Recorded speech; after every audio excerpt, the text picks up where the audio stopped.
Want to start the video? It's fine. We can move forward.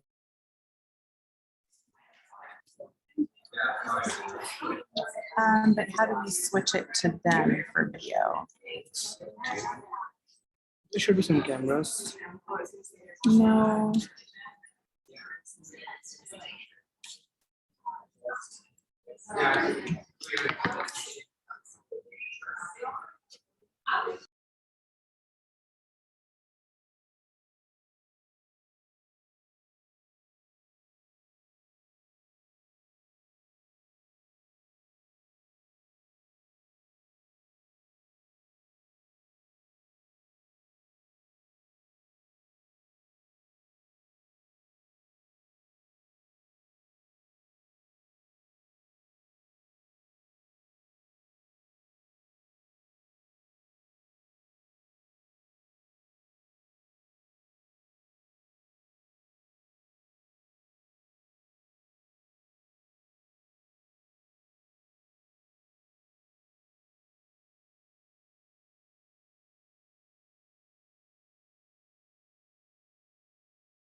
I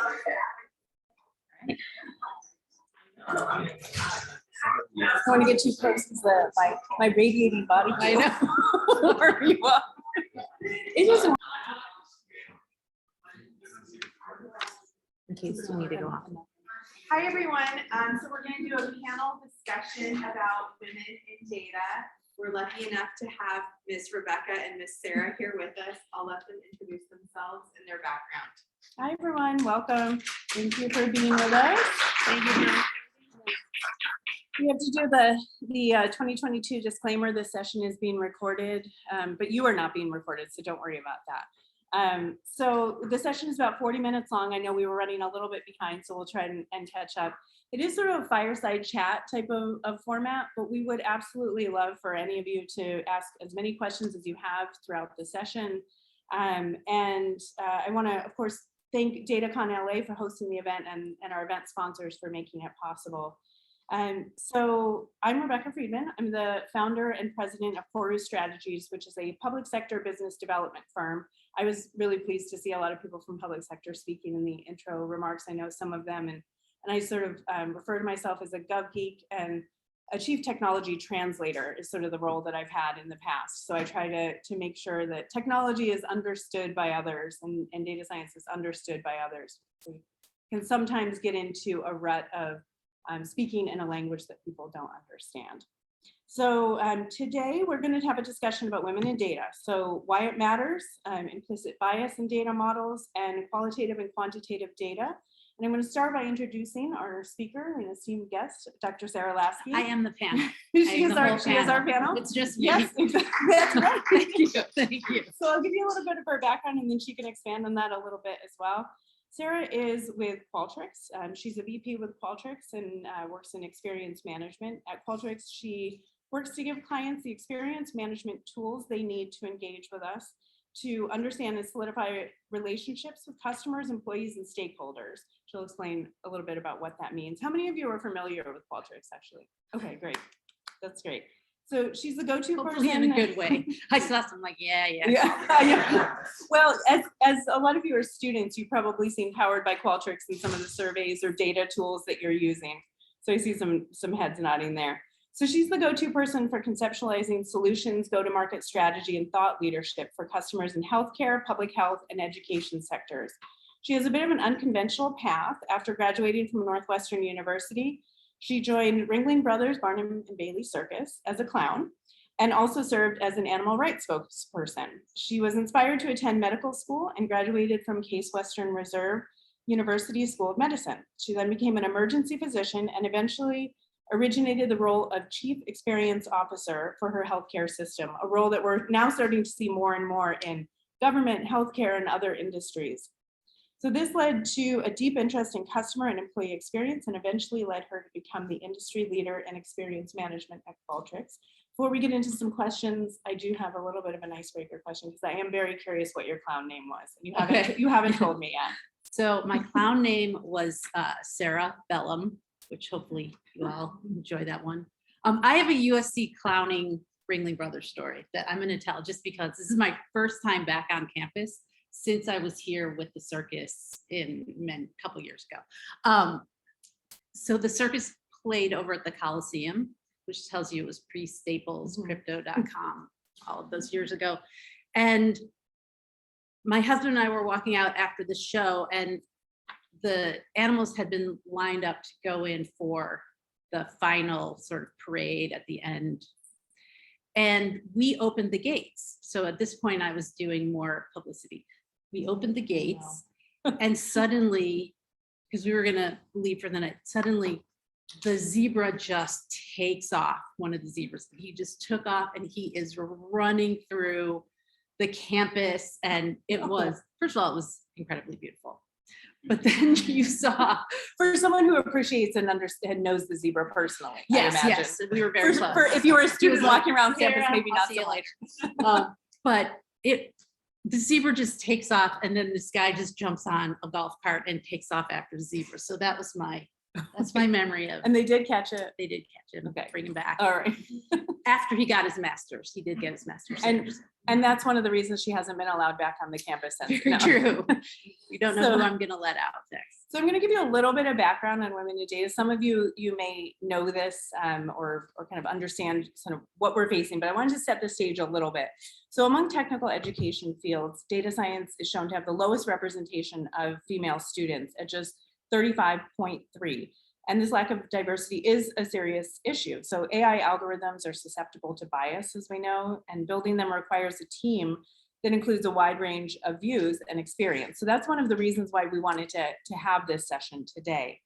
So, and as a larger kind of statistics, I know I love numbers, backing up the data to start a conversation, but 2.7 million people are estimated to work in data fields currently. So, of that, it's that men outnumber women about 4-to-1 in most data roles. So it's believed that it would take 132 years to close the gender gap, the global gender gap overall, and 151 years to close the gender gap in economic participation and opportunity, which is why some of these things really matter, in addition to the bias and the implicit bias built into algorithms and other things. So we're going to start with, it's important to set that stage. And I want to talk about sort of bad data. So it's also important to note how bad data has been recovered or repurposed for good.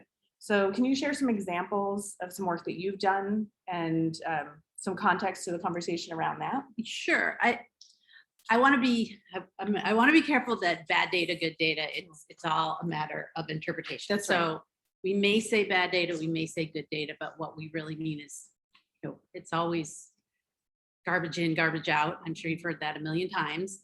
And it's also how you use the information that you have been given and analyze it and everything else. So quality, all of those things are important. I was thinking actually when we were looking at the woman who from LA, city of LA, who was talking about redlining, which is a really important and ongoing use of sort of bad or inappropriate data, or data that's used for inappropriate reasons. A broader story that I know about was that Marines were found to have a lot of eating disorders, and they weren't sure why.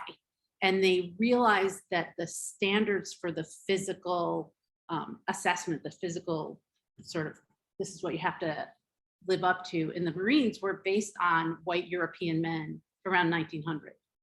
And pretty much nobody could live up to those data points. And so once they recognized this, they started to bring women and female data points into that particular fitness assessment in order to rid armed forces and even other law enforcement areas of this sort of data point that nobody could live up to. So good data, bad data. But if we aren't looking at whose data and why we're collecting the data and what we're using the data for, I think it's problematic. I think that's a really good example too, because when we're looking at redlining and many things, we have to look really far back to see when the data was originally established and why. You know, what was the purpose behind that? Was that just sort of the only data that was available at that time? We continue to use those parameters, or is there a different reason for having something established? So also in kind of setting the stage, I want to talk about how to define a representative workforce. And we are talking about women in data in this session, but I think it's important that a lot of what we're talking about also encompasses just representation in general in data. And what value does a representative workforce have in this kind of data space? Yeah, I think it's really interesting because when we think about data and representation, we should think about two things. Whose data are we collecting? So are we collecting a representative sample of data from, are we collecting data from a representative sample of people, which is going to be unique for whatever study or whatever research you're doing. It's not necessarily we have to get everybody's voice in everything. But on the other hand, in the field of data science, I think it's really important to have, and really in every field, to have things that are representative of what the world is, whether it's women who are 50% of the workforce globally, people of color. And there is an actual value to this for companies, which not all of them realize. But I'm going to give you just a couple of data points. How's that? But 85%, this is a Forbes, it's from Forbes, 85% of enterprises agree that diversity results in the most innovative ideas. I would agree with that. Inclusive workplaces have 39% higher customer satisfaction, which for the type of work I do is really important. I mean, we measure tons and tons of customer satisfaction, but are we looking at the people who are on the giving end of that customer service? And then I love this one. Diversity can increase economic performance by as much as 2.2x for profitability and 2x for stock valuation. So that's a pretty profound number if you think about it, especially when you look at how tech companies across the country, who's on their boards, who's on their staff, who's making up their data scientists, who's looking at their data and making the analytics, because unconscious bias is real. And right before we go into that, because I want to put you on the spot a little bit about what Qualtrics is doing specifically. But I had said that we would do a little bit of a straw poll to learn a little bit more about who is here in the audience. So how many of you are students here at the USC, or actually anywhere within the field of data science or otherwise, just students in general? Okay, so about little under half of you, welcome. How many of you have a background in some education or training in either technology or data science? It's kind of formal. Okay, so, and I see a few of you whose hands didn't go up, and that is okay. You are welcome here. I also do not have a formal background in IT or data science. We are all still welcome here. Of those of you who have any kind of formal training, actually for any of you, how many of you have in your classes talked about implicit bias and this sort of term about whether it's diversity in data or otherwise? So just a few of you, you'll see less and less of your hands going up. Of those of you who had your hands up, how many of you think that it was enough education in that space? And if you are comfortable saying yes, that is okay. You are free to say that you feel like you had enough. So really, we don't have anyone saying that they felt like they had enough education in that space. And I think that that's why we want to keep talking about this topic in any way, shape, or form, bringing people together to continue to educate themselves around that. So that was sort of one of the goals of having like-minded people who just recognize, and by like-minded, I mean we recognize that it needs to be talked about. So again, thank you for being here with our session. So now I'm going to go ahead and put you on the spot. Say, what is your company doing to proactively build a pipeline of women in data, or in general, diversity in data, either internally or on behalf of your clients? Because I know you may have projects in that space. Let's talk about DEI, I think, because, you know, people throw out the DEI. I mean, it's like the buzzword of the last couple of years, which is important, but I think we need to break down diversity, equity, and inclusion. So Qualtrics, which is my company, and I'm really proud of it because I think we actually walk the talk, which is not true for everybody. But we have a mission and a vision around diversity, equity, and inclusion. And our mission is that we seek for ourselves representation that matches the world around us and inclusion that far exceeds it. And our vision is that we will use our people, processes, and technology to reduce or eliminate both conscious and unconscious bias from our organization and become a guiding light for our customers to do the same. Great words. I mean, I love them. I think they're amazing, but they're just words. So what are we actually doing? So we have made a commitment that I talked about the 50% number, that we will have the same representation of women in our workforce. And the goal is to do this in 5 years. That's a really aggressive goal. That is aggressive. Right now we're at about 36%, and we've made a lot of strides in the past couple of years, particularly I think it's because we've grown so much. I started 3 years ago. I was like employed 2,800 or something. We're at 6,000 now. So it's easy when you're aggressively hiring to hire a lot of women and people of color. We're focusing on 3 different areas: leadership, so women in leadership, women executives, and women in engineering and product. So we've really said, okay, where are the hotspots? Where do we need to focus and bring in women?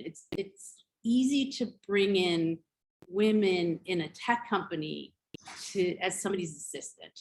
And, you know, that sounds lousy, but it's true. Or to say, who can we get in marketing? Or who can we get in HR? Those are easy jobs to fill with women, unfortunately. So to be very focused on bringing in women in engineering and finding women who have an interest in engineering or an interest in product, and really aggressively saying, we want to have you on our team. So let's talk about equity. So equity really is around, am I getting the same pay as somebody at my level with my experience who lives in the same place that I do? Because I just moved to LA from Cleveland, and believe me, things are a lot more expensive here in Los Angeles. And so You're gonna be spending $10 for your oat milk coffee now. yeah, oh my God, yeah, it's crazy. Welcome to LA. But totally worth it. I mean, Cleveland people, let's be real. But the pay scale in Cleveland, you know, if it's same job, same level, in Cleveland might be different. So, but taking all of that into consideration, we look across everything and say, are we paying people equitably? Are we paying them equally for their same level, their same job? And we actually brought in a third party. I don't know if you guys go on the tech chat boards, but there's a lot of conversations about I'm getting paid this, and somebody a level below me who's male is getting this or that. I mean, this is a real thing in tech. And so we're aggressively trying to do something about that. But the third part, and this is what I think is really important. So diversity and equity are, it's operational, it's quantitative data, right? So we also look at inclusion, which is qualitative. It's, do I feel like I belong? Do I feel included? Is my voice heard? And this is something that is looking at the experience of people where they're at. And I am, I don't know how much you guys do, those of you who are students, I'm a while out, but I'm most excited about qualitative data and about listening to people's experience, because especially unstructured data that's good quality, because it can really frame up how people are experiencing whatever you're researching, whatever you're looking at. And so we look at inclusion as a part of all of our employee engagement. So, and then we break that down into male and female. So how does the comparison of how our women feel compared to how our men feel? And we provide this tool in all of the employee experience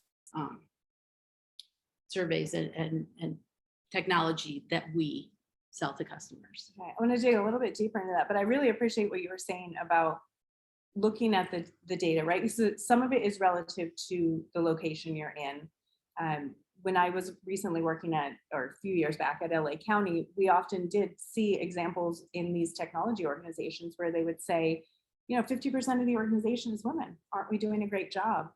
But then very often, and I use this term and I recognize that it makes me sound like I'm out of the show Mad Men, but at LA County, they refer to the assistants as secretaries. So many of the secretaries were representing those positions. And that's not what we're looking at, or marketing positions or other administrative level positions.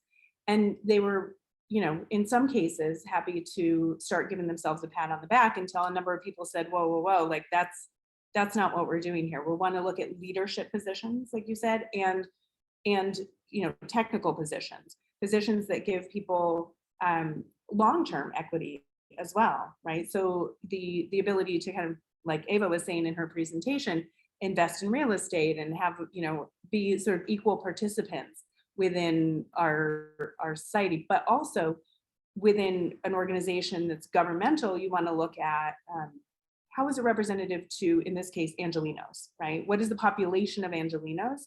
And how are we doing a good job recruiting that space, right? So in a larger organization, you can recruit nationally or even internationally. So you have the ability, you don't necessarily have quite the same metrics in terms of we are, this is the space that we work in and we want to be representative of that. You want to be broadly representative and be able to, especially when you're working on behalf of other clients, that's a large burden to carry. I always think within the government space that I came from, the data, some of our speakers earlier were talking about the data that they had to protect under certain rules and regulations, but it's also that in many cases, it's not really our data. We're like just the stewards of that data, right? It's your data. It's everyone's data who's participating in whatever the organization is, whether it's government, whether it's a private sector organization. With Qualtrics that does a lot of research and gathering of information, it's not their information to be had. They're just kind of caring for it for that time being. And so you have to be really sort of conscious of all that means. And especially as the work that you do works to collect that data on behalf of others. So I want to jump a little bit more into, at your organization and what you're doing. So we know that a model in general is only as good as its training. So how can we be better at building models that avoid bias? So that kind of fits into also the work that you do on behalf of clients in whether it's surveys or just larger programmatic kind of data collection. And this goes back to, I think we've touched it. Well, before we move off of sort of the hiring, diversity, equity, inclusion, I want to ask, does anybody have any thoughts or questions? Yes, or yeah.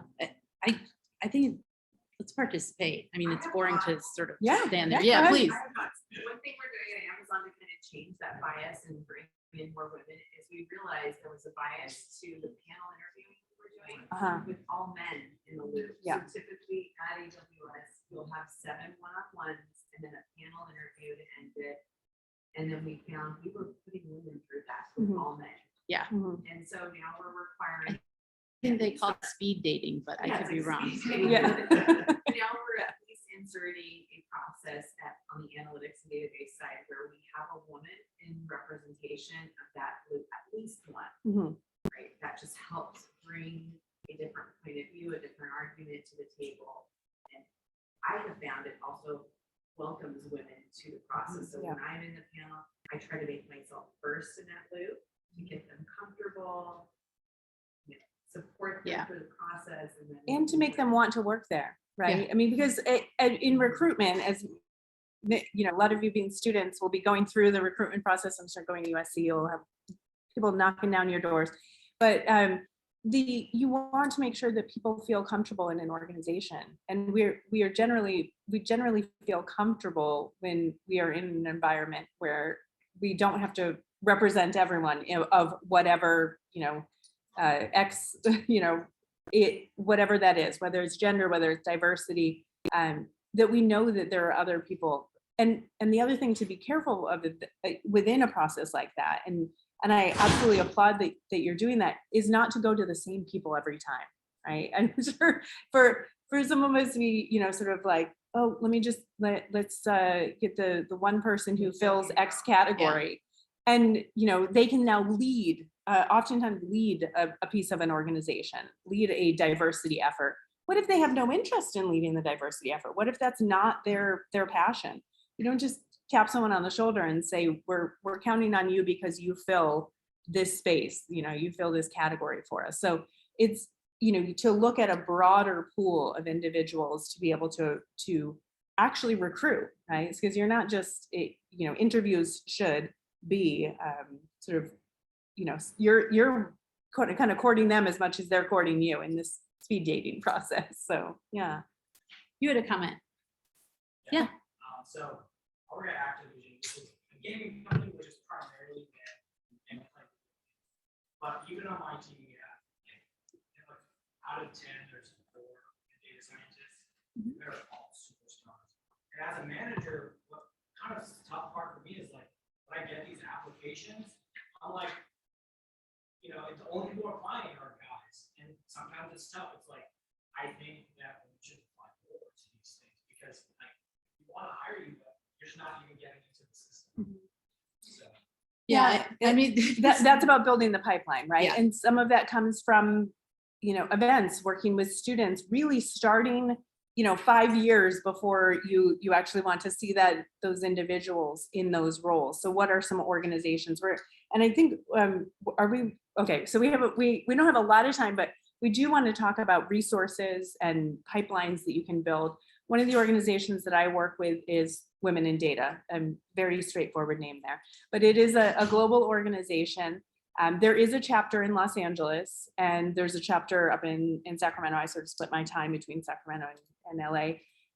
There's Bay Area chapter, and then there's chapters all over the world. And we're also launching a Women in Data government chapter, the first industry vertical chapter. So if anyone is public sector minded, we welcome you into that too. But we'll be collaborating with both the LA and the Northern California, Sacramento, Bay Area chapters as well. I don't think there's a Central Valley chapter, but we welcome that as well. So, and hopefully we'll have one. If you know anyone in the Central Valley, let me know. But that's one of the types of organizations that works on career development, finding pipelines and connecting private sector organizations. So, there are organizations that you can go to and say, we need help with this, right? Or if you're not a large enough organization, whether, and we could be talking when we say organization, nonprofit or private sector, if that's something that you want to achieve, lean on others who've already done it, or lean on organizations who actually specialize in that and will, charge much less than what it costs to, kind of undo some of these bad data models or implicit bias within data. So, that's one organization that I would recommend. I know there's other ways that you work actually with clients to do that as well. we do. I mean, Qualtrics is interesting because we don't own people's data. So we provide the tools so that you can get good quality information about your customers or your employees. And we provide really, I think, excellent ways to slice and dice data and understand demographics and understand the influence of how people are responding on the questions, and very sort of built-in ways to make those assessments and to take out that sort of bias. And all of that's actually built in. I think that's what we try to do. is to allow people, because so much of it is unconscious. So we will identify in the technology, this is a question that may be a leading question, or this is a double-barreled question, or this is a question that has some inherent bias in it. Because there's, as I said before, there's the question, there's and then there's the answerer. So the person who is responding to a survey, who's giving feedback, they have a drive to give you the answer that they think you want, almost more than they have a drive to give you the right answer. And so it's, yeah, go ahead. It's really critical that we think about all of those factors, but yeah. I want to interrupt this. I'm curious about your thoughts on the scope of monetary non-monetary incentives for data monetization, for example, as we incentivize becoming more aware of their privacy. I may not be the best person to answer that. I'm just kind of like, what are your thoughts based on your interactions?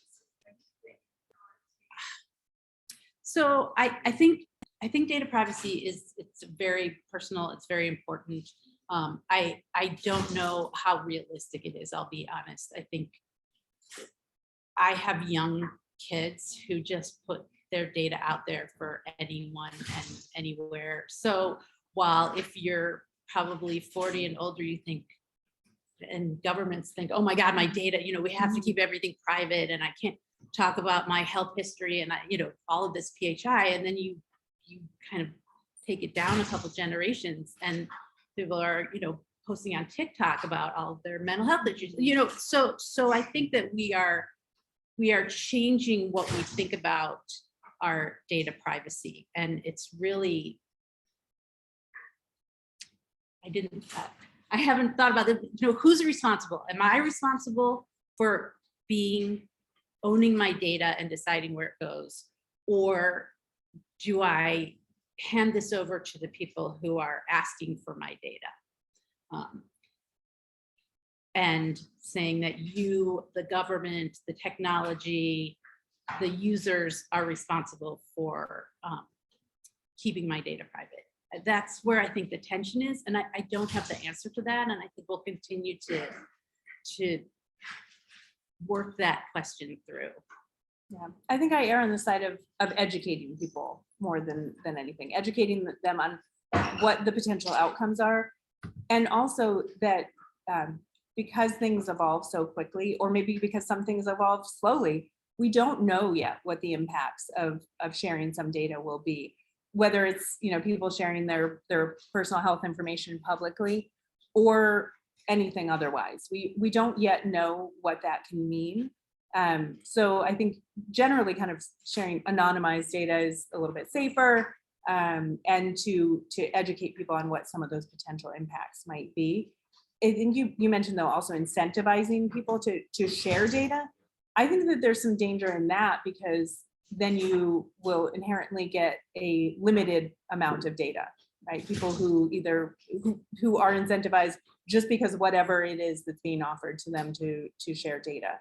And you kind of create some sort of vulnerability in that too, or tap into a vulnerability, right? People who are sharing data because they need to, rather than because they want to or fully understand what the implications are. So that's sort of where I lie with that.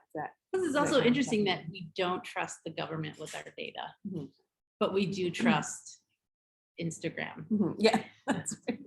Yeah. So yeah. What? There's no liar. That's No. right. Yeah.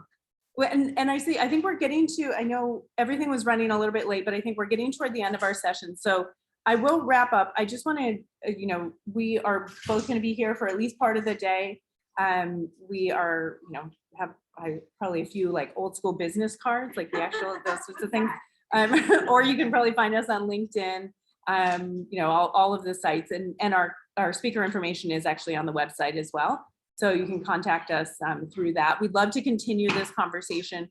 I want to ask us just the final question. What's one or more resources, whether training, organizations, websites that you recommend? I know I already kind of mentioned Women in Data, but What's something that you recommend? I in also this really like space? women in tech. You know, they're not dissimilar, but Mhm. I think though, I've noticed that as the next session is, sorry, I'm very transparent, go but for I've it. I noticed was as the gonna say next it as session well. is coming in and it's not about women in data. The men are pouring in. So thank you to the 4 or 5 guys that were in our session. We Yes. very, very much appreciate it because the Yeah. women in data is not a topic Yes. that is only for women. Yes, we talked about Um, this in our prep. This is, yeah. So, and it's not just about, having like hashtag male allies, like this is a conversation for everyone, whether it's women in data, diversity in data, this is a conversation we all need to hear. Well, So, and hopefully, I had a friend, so one of our customers, their chief customer officer happened to be a woman. And we realized that we were sending like 4 executives to go talk to this woman that were all white men. And somebody spoke up and said, I don't think we want to do Yeah. this. And they were absolutely right. But the fact that it had to be a woman who pointed that out and then jumped on the team is unfortunate. And we are still, we are evolving. And if we don't stand up and say those things, it's too bad. But hopefully more and more women will be the ones who are leading the startups, leading the data teams, running the gaming. And it will be important to have that type of representation on the other side of the table, whether you're the vendor or the customer or the government agency. Anyway. maybe one of the things that we can all do, since the session was being recorded, I've tried not to distractingly look at my face too much because it's like what we've had to do for the past 2 years, see ourselves in a little box. But the session is being recorded, so maybe send it to someone or send a resource about women in data or diversity, equity, inclusion in data or tech or whatever your fields are to someone. Like that's sort of an action that you can all have. Even the ones who join for the next session, you can take that action too. And so thank you all for being here. Thank you. But stay around for Star Rocks. It's going to be awesome. And so thank you, Dr. Laskey, for the insights on our topic. Thank you all for being here.